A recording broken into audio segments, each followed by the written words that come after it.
24 घंटों में लगभग 8,500 केस आए हैं दिल्ली में। पिछले कई दिनों से दिल्ली में बहुत ज़्यादा केस आ रहे थे। 20 अप्रैल को तो 28,000 से भी ज़्यादा केस आए थे। आज 8,500 केस आए हैं। कई दिनों में पहली बार 10,000 के नीचे केस आए हैं। दिल्ली में संक्रमण दर भी काफ़ी कम हो गई है। पिछले 24 घंटों में संक्रमण दर केवल 12% रह गई है। संक्रमण दर का मतलब अगर हम 100 लोगों का टेस्ट करते हैं तो उसमें कितने लोगों को कोरोना मिलता है। ज़्यादा संक्रमण दर का मतलब होता है कि कोरोना बहुत ज़्यादा फैला हुआ है। आज ये संक्रमण दर केवल 12% आई है। 22 अप्रैल को ये 36% तक पहुंच गई थी दिल्ली में संक्रमण दर।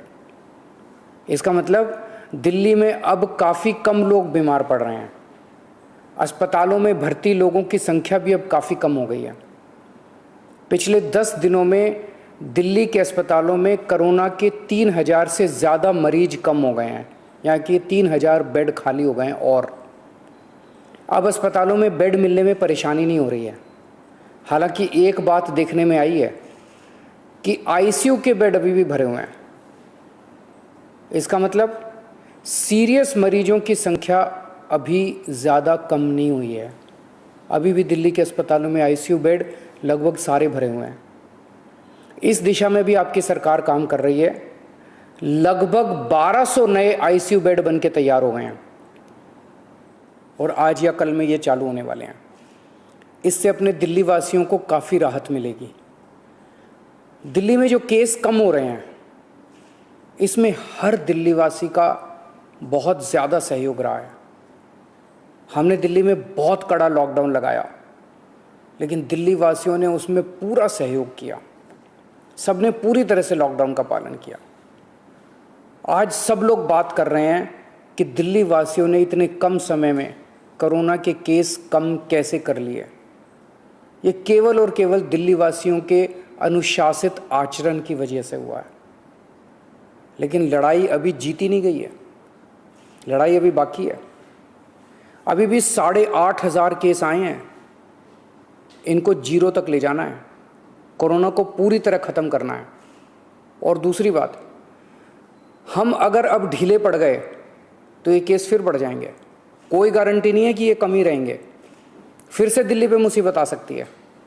इसीलिए किसी भी हालत में ढिलाई नहीं करनी, कड़ाई से लॉकडाउन का पालन करना है और कोरोना से बचने के जितने भी उपाय हैं वो सारे लागू रखने हैं। दिल्ली सरकार भी अपने इंतजामों में कोई कमी नहीं छोड़ रही। हम अभी और नए ऑक्सीजन बेड बना रहे हैं। ऑक्सीजन के कई हजार सिलेंडर खरीद रहे हैं।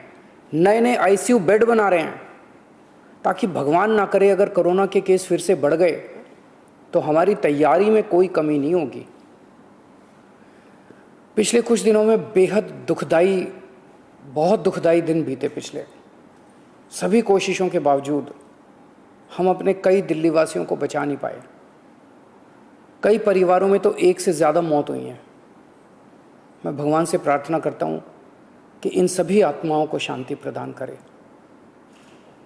मैं ऐसे कई बच्चों को जानता हूँ जिनके दोनों माता पिता चल बसे, अब उनका इस दुनिया में कोई नहीं है। मैं ऐसे सभी बच्चों को कहना चाहता हूँ कि उनके दुख को मैं समझता हूँ, पर आप चिंता मत करना बच्चों। आप अपने आप को अनाथ मत समझना। मैं हूँ ना।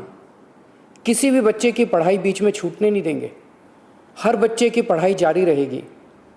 हर बच्चे की पढ़ाई और उन बच्चों की परवरिश का खर्चा सरकार उठाएगी।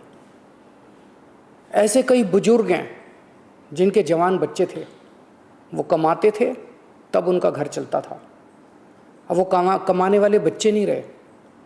ऐसे सभी बुजुर्गों को मैं कहना चाहता हूँ कि आपके बच्चे चले गए। इस बात का मुझे बेहद अफसोस है, लेकिन आप चिंता मत करना। अभी आपका ये बेटा जिंदा है। ऐसे सभी परिवार जिनमें कमाने वाले व्यक्ति की मौत हो गई, उनकी मदद सरकार करेगी। ऐसे परिवारों की हम आर्थिक मदद तो कर देंगे, पर ऐसे बच्चों को, बुजुर्गों को इस वक्त प्यार की ज़रूरत है, हमदर्दी की ज़रूरत है।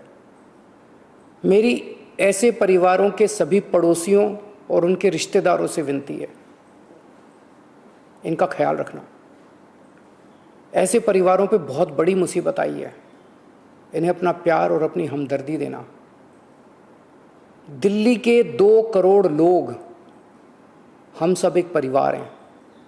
इस दुख की घड़ी में हमें एक दूसरे की मदद करनी है। आज ईद का त्यौहार है। ऊपर वाले से आपकी सेहत और आपकी खुशियों की प्रार्थना करता हूँ। नमस्कार।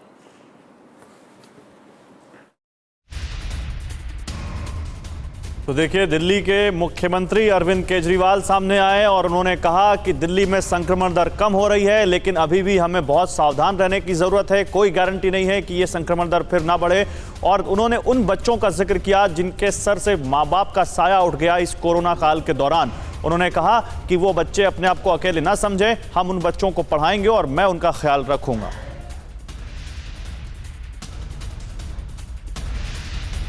परवाह देश की, सोमवार से शुक्रवार रात 10 बजे TV9 भारतवर्ष पर।